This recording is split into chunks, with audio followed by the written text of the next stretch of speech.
अस्सलाम वालेकुम वरहमतुल्लाहि वबरकातुहू। डियर स्टूडेंट्स, आज हम क्लास 7 का सोशल साइंस का चैप्टर 7 पढ़ेंगे, the tree less grassland, the prairies.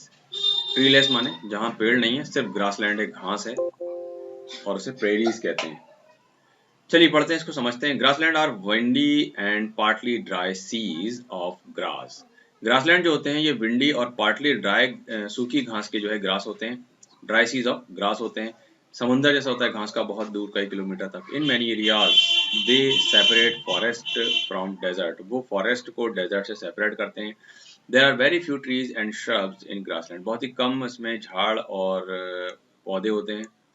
Some parts of the world experience an extreme type of climate. कुछ दुनिया के हिस्सों में बहुत ही खतरनाक वातावरण होता है, माहौल होता है। Here the summers are hot and the winters are cold. गर्मियाँ गर्म, ठंडियाँ बहुत ज़्यादा ठंडी होती हैं। The rainfall is limited. बारिश कम होती है। The only grasses can grow in these regions. सिर्फ घास ही इन इलाकों में उग सकती है। The grassland can grow in these regions. grassland बन जाते हैं इसमें। The grasslands cover large areas and have almost no trees. इसमें बहुत बड़ा एरिया कवर होता है ग्रास से, घास से, और कोई ट्री इसमें नहीं होता है। Half way between the equator, equator के आधे रास्ते में, एंड द पोल्स, पोल्स में इज द टेम्परेचर जोन। ये टेम्परेचर जोन, टेम्परेट जोन कहलाता है ये। The region is covered by stretch of grassland. ये हिस्सा ग्रासलैंड से ढका है। Located between the Tropic of Cancer and Arctic Circle and between Tropic of Capricorn and Antarctic Circle. इनके बीच में ये होते हैं आमतौर से। The region has extreme climate. इसमें बहुत एक्सट्रीम क्लाइमेट होता है, मौसम होता है। विद हॉट समर, गर्मियाँ गर्म, हार्श विंटर, कड़क सर्दियाँ। Rainfall is the region is scanty, बहुत कम बारिश होती है। Ranging from 25 to 75 centimetre, 25 centimetre से 75 सेंटीमीटर तक बारिश होती है। Such temperature grasslands are found in many countries of the world. बहुत से देशों में पाए जाते हैं इस तरीके के ग्रासलैंड। They are called by different names in different countries. अलग अलग देशों में इनके नाम अलग अलग हैं। जैसे देखिए यहाँ कुछ नाम दिए। डाउन्स इन ऑस्ट्रेलिया, ऑस्ट्रेलिया में डाउन्स कहते हैं। स्टेप्स कहते हैं इनको यूरेशिया में। वेल्ड कहते हैं अफ्रीका में। पंपास कहते हैं साउथ अमेरिका में। और प्रेरीज कहते हैं नॉर्थ अमेरिका में। The vast treeless grassland of north America, north America के बड़े बड़े grassland which lie in the interior of the United states of America, जो यूएसए के अंदर हैं, कनाडा, कनाडा में, आर कॉल्ड द प्रेरीज। तो इनको प्रेरी कहते हैं नॉर्थ अमेरिका में। The word prairie is the French word meaning meadow or grassland. Grassland या meadow का मतलब ही prairie होता है फ्रेंच लैंग्वेज में। Location and land देखते हैं हम इसमें। The prairies and locate The prairies are located in northern hemisphere. Northern hemisphere में ये स्थित हैं prairies, roughly halfway between the equator. Equator से आधे रास्ते की दूरी पर है, and the north pole और इक्वेटर के लगभग बीच में है। The area was once covered with thick tall grasses. ये पूरा बहुत घनी घास से ढका हुआ रहता है ये। Before the coming of the European it was grazing ground of bison. Bison का ग्रेजिंग ग्राउंड था ये पहले, यूरोपियन के यहाँ आने से पहले।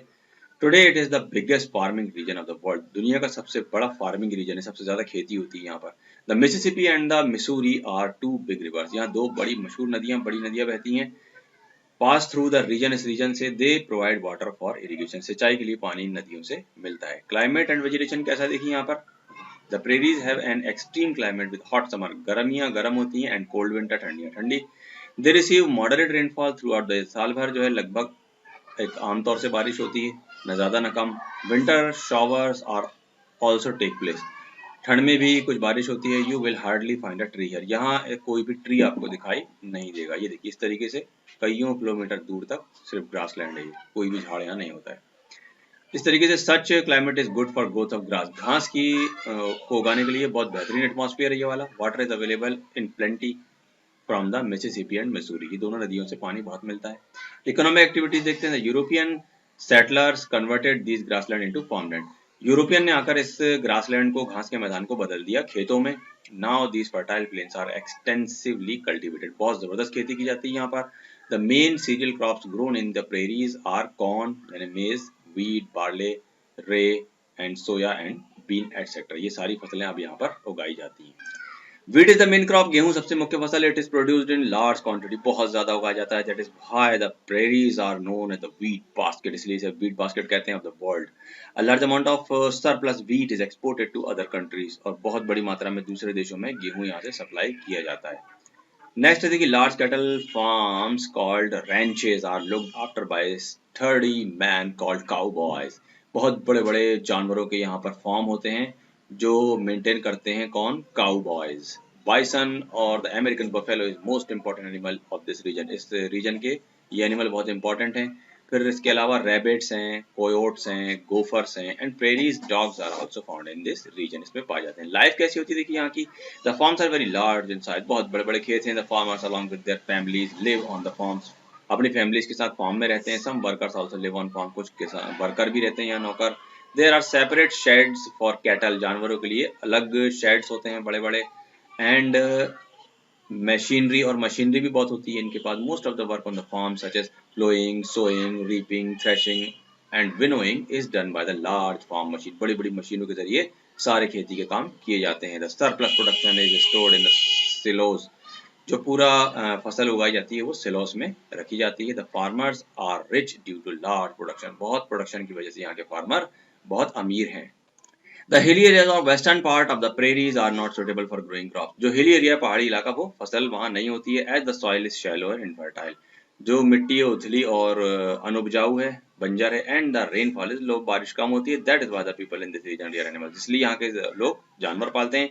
They have huge estates of farms. बड़े बड़े farms के estate हैं यहाँ पर called ranches कहते हैं जिनको, where they rear cattle and other animals. जहाँ वो जानवरों को पालते हैं। Since beef is an important part of the diet of American, American के खाने का सबसे बड़ा हिस्सा गोश्त होता है। The cows on ranches are also reared for their meat. गाय पाली जाती हैं खासतौर से गोश्त खाने के लिए। Chicago is an important centre for slaughtering animals. और जानवरों को स्लॉटर करने के लिए शिकागो एक बहुत बड़ा सेंटर है। Many farmers rear cattles for milk. बहुत से लोग किसान दूध के लिए भी जानवर पालते हैं एंड अदर प्रोडक्ट्स और दूसरे प्रोडक्ट के लिए। Most of the dairy farms are near the city. ज्यादातर डेयरी फार्म शहरों के करीब हैं। Big dairy farms have modern facilities for processing milk. Milk के लिए बहुत मॉडर्न फैसिलिटीज है फार्म में यहाँ पर। Even milking of cows is done by machine. दूध भी मशीनों के जरिए दोहा जाता है। दस इन the prairies machines have almost replaced manual labour. इसलिए प्रेरीज के इलाके में मशीनों ने इंसानों के काम को बहुत ज्यादा रिप्लेस कर दिया। ये देखिए बहुत बड़ा एक रैंच दिखाई दे रहा है। ये जानवर हैं पूरे, मशीनों के जरिए इनका दूध धोया जा रहा है, यहाँ पर दोहा जा रहा है। Many minerals are found in the prairies. Mineral भी मिलते हैं यहाँ। Lignite, coal and mineral oil are mined in large quantity. बहुत ज्यादा में मात्रा में यहाँ से मिलता है ये कोयला और ये oil. Ore crushing factories and oil refineries have been developed. ये चीजें भी यहाँ पर डेवलप हो गई हैं। The modern science and technology help the people in improving their life style which is mainly controlled by the climate condition. लोगों की लाइफ स्टाइल बहुत ज्यादा मॉडर्न हो गई है, इम्प्रूव हो गई है यहाँ पर क्लाइमेट कंडीशन की वजह से। The life of the people in prairie is difficult. कुछ मुश्किलें भी हैं यहाँ पर। Through the use of machinery, machine की मदद की वजह से and new technologies have improved their way of living to a great extent. उनके जो है रहने के तौर तरीकों को बहुत ही ज्यादा उसने एक्सटेंड कर, बहुत ही विस्तार हो गया है, फैलाव हो गया है। नाउ यू नो, अब हम क्या जानते हैं, क्या पढ़ा हमने चैप्टर में। Grasslands are windy and partly dry seas of grass. ये घास के बड़े बड़े समुंदर होते हैं, हवादार होते हैं, windy. The prairies are located in north hemisphere. North hemisphere में स्थित है ये। The prairies have an extreme climate with hot summer and cold winter. गर्मियां गर्म, ठंडियां सर्दियां बहुत ठंडी हैं। The European settlers converted these grassland into farmlands. European ने आकर, यहाँ बसने वालों ने इसे, इन ग्रासलैंड को, घास के मैदानों को खेतों में बदल दिया है। Chicago is an important centre of the slaughtering animal. जानवरों के स्लॉटर करने का सबसे इंपॉर्टेंट सेंटर शिकागो है। और crushing factories and oil refineries have been developed. और मिनरल्स जो है, कच्चे जो धातुएं होती हैं वो, और ऑयल वगैरह यहाँ काफी इसकी रिफाइनरीज बन गई हैं। टाइम टू आंसर में देखिए, the rainfall ranges from 25 centimetre to 75 centimetre in prairies. Prairies में बारिश लगभग कितनी होती है, 25 से 75 centimetre. The temperate grasslands are called downs in Australia. Australia में इन्हें डाउन्स कहते हैं। The word prairie is a French word meaning both A और बी। मीडो का भी मतलब होता है इसका, ग्रासलैंड भी मतलब होता है। And white is the main crop. White is the main crop in prairies. Sorry, white नहीं है ये, व्हीट है, इसको सही कर लीजिएगा आप लोग। व्हीट हो गया प्रेरीज की मेन फसल। नेक्स्ट है फिर, American buffalo is most important animal of the prairies. American buffalo जो है ये, American cow is most important animal of the prairies. इसको गोश्त के लिए पाला जाता है और इसका गोश्त एक्सपोर्ट भी किया जाता है हमें, गाय का। चलिए आगे देखते हैं। बीफ यानी गोश्त जो है, गाय का गोश्त is an important part of the diet of American. American के खाने का एक महत्वपूर्ण हिस्सा है। चलिए फिल इन द ब्लैंक देखते हैं। The rainfall is limited and only grasses can grow in the grassland. बारिश कम होती है और सिर्फ घास उगती है ग्रासलैंड में। The prairies are located in northern hemisphere. The prairies have an extreme climate with hot summer and cold winter. Prairies are known as wheat basket of the world. दुनिया के गेहूं का कटोरा, गेहूं की बास्केट कहते हैं इसको। Chicago is an important centre of slaughtering animal. जानवरों के स्लॉटर का, जानवरों के गोश्त की सप्लाई करने का सबसे बड़ा सेंटर है ये। Lignite coal and mineral oil are mined in large quantities. Mineral और लिग्नाइट कोल है। चलिए give very short answer for the following. Question 1 है what does the word prairie mean. The word prairie is a French word meaning meadow और grassland. मीडो या grassland मतलब होता है prairie का। क्वेश्चन नंबर 2 है name two big rivers of the prairies. Prairies की दो बड़ी नदियों के नाम बताइए। Mississippi and the Missouri are two big rivers of the prairies. Question 3 है why are the prairies known as the wheat basket of the world. दुनिया के गेहूं का बास्केट क्यों कहते हैं। Wheat is main crop. Wheat सबसे अहम फसल है। It is produced in large quantity. बहुत बड़ी मात्रा में होता है। That is why the prairies are known as the wheat basket of the world. दुनिया के वेज बास्केट इसलिए कहते हैं, पूरी दुनिया में गेहूं यहाँ से सप्लाई किया जाता है। क्वेश्चन 4 है व्हाट आर रेंचेस। रेंचेस क्या होती हैं। The prairies have huge estates of farm. बड़े बड़े खेतों के स्टेट्स होते हैं वहां पर, जिनको रेंचेस कहते हैं। Where they rear cattle and other animal. जहां पर वो पालतू जानवर, गाय बैल पालते हैं, गाय भैंस और दूसरे जानवरों को भी पालते हैं। क्वेश्चन नंबर 5 है name 3 animals found in the prairies. Prairie में पाए जाने वाले 3 एनिमल के नाम लिखिए। The 3 animals found in prairies are the bison, gophers and prairie dogs. ये 3 वहां के मुख्य जानवर। Which is an important part of the diet of the American. American के खाने का सबसे महत्वपूर्ण हिस्सा क्या है। Beef is an important part of the diet of the American. America के लोगों का सबसे महत्वपूर्ण खाने वाला हिस्सा है गाय का गोश्त। लॉन्ग आंसर में देखिए what are the names of the temperate grasslands that are found in different countries of the world. अलग अलग कंट्रीज में ग्रासलैंड्स के क्या क्या नाम है वो बताना है हमें। The names of temperate grassland that are found in different countries of the world are downs in Australia. Australia में डाउन्स कहते हैं। स्टेप्स इन यूरेशिया, यूरेशिया में स्टेप्स कहते हैं। वेल्ड इन अफ्रीका, अफ्रीका में veld. Pampas in south America, south America में pampas. And prairies in north America, north America में prairies कहते हैं घास के मैदानों को। क्वेश्चन नंबर 2 है what types of climate do the prairies है। प्रेरीज में कैसा क्लाइमेट होता है। The prairies have an extreme climate with hot summer and cold winter. बहुत गर्म गर्मियां होती हैं, ठंड सर्दियां बहुत ठंडी होती हैं। They receive moderate rainfall throughout the साल भर लगभग नॉर्मल बारिश होती है। Winter showers also take place. ठंड के दिनों में भी कुछ बूंदाबांदी होती है। You will hardly find a tree here. यहाँ कोई ट्री आपको नहीं मिलेगा। There is snowfall during winters and rainfall is less. Snowfall होता है, बर्फ भी गिरती है यहाँ पर ठंड के दिनों में, और बारिश कम होती है। तो समर्स आर वार्म और गर्मियां बहुत गर्म होती हैं। Question number 3 describe the life of people in prairies. Prairies के लोगों की जिंदगी बताइए।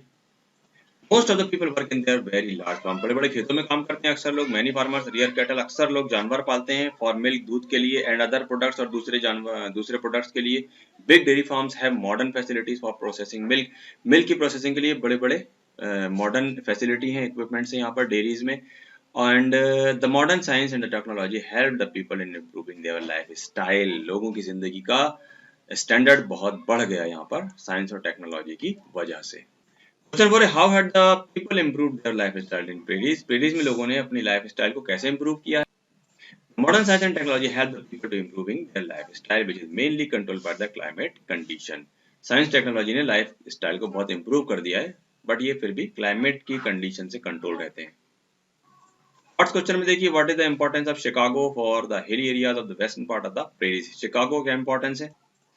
Slaughtering animals is an important center for the hilly areas of the western part of prairies. Prairies के western part का सबसे important है ये एरिया, और ये slaughtering animal के लिए, जानवरों के गोश्त के लिए बहुत ज़्यादा ज़रूरी है। What helped to convert the prairies of northern hemisphere into the biggest farming region of the world? दुनिया का सबसे बड़ा खेती बाड़ी करने वाला एरिया बनाने के लिए किस चीज़ ने इसकी मदद। Passing of two big river, दो नदियों का बहना, Mississippi and Missouri, through this region, इस रीजन में make this biggest farming region of the world. इसे दुनिया का सबसे बड़ा खेतीबाड़ी का जगह बना दिया है।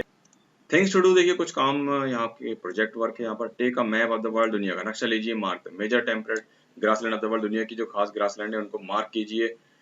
Right names of continent in the capital letter में कॉन्टिनेंट के नाम लिखिए, name grassland in small letter, grassland का नाम स्मॉल लेटर में लिखिए। Choose the grassland of the world that you like to visit, आप कौन से ग्रासलैंड को विजिट करना पसंद करेंगे उसका नाम लिखिए।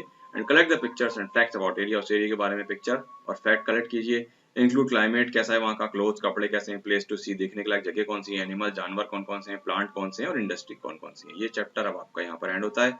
इसके आखिरी में देखिए आपको मॉडल टेस्ट पेपर दिया हुआ है, इस टेस्ट पेपर की आपको अच्छे से तैयारी करना है, ऐसा ही एग्जाम में आपका पेपर आएगा। Best of luck for exam.